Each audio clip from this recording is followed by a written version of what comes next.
भत्ता पाउथिबा लोकंकु खुशी खबर देले मोहन सरकार। आगामी किछि मास मध्यरे भत्ता बढ़िबो 3000। हाँ दर्शक बंधु, सामाजिक सशक्तिकरण मंत्री नित्यानंद गंडक बड़ घोषणा। बढ़िबो भत्ता टंका 3000 हबो भत्ता टंका। राज्य रे नुआ मुख्यमंत्री दायित्व नेबा परठू राज्यवासी को गोटिए पर गोटिए उपहार देउछंती मोहन सरकार। एही क्रम रे आज राज्यवासी भत्ता प्रसंग रे एक बड़ घोषणा करा जाइछि। खूब शीघ्र विभिन्न वर्ग को दिया जाउतिबा भत्ता टंका 3000 टंका को वृद्धि करा जिवो।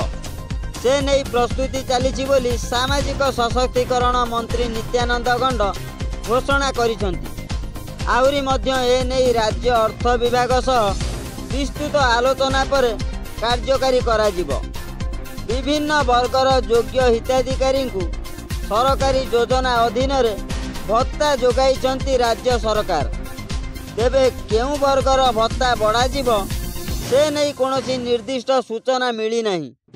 बार्धक्य भत्ता, विधवा भत्ता और दिव्यांग भत्ता किंबा कलाकार भत्ता भली वर्ग उपरे गुरुत्व दिया जाई पारे। निर्वाचन पूर्वरु बीजेपी भत्ता वृद्धि करने प्रतिश्रुति देइथिला।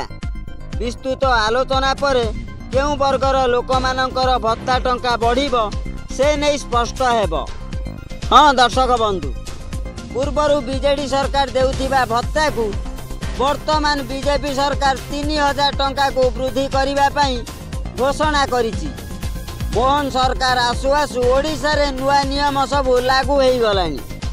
दर्शक बंधु, सूचना आज एतिक। आम वीडियो भल लगिले चैनल को सब्सक्राइब करंतु। नमस्कार।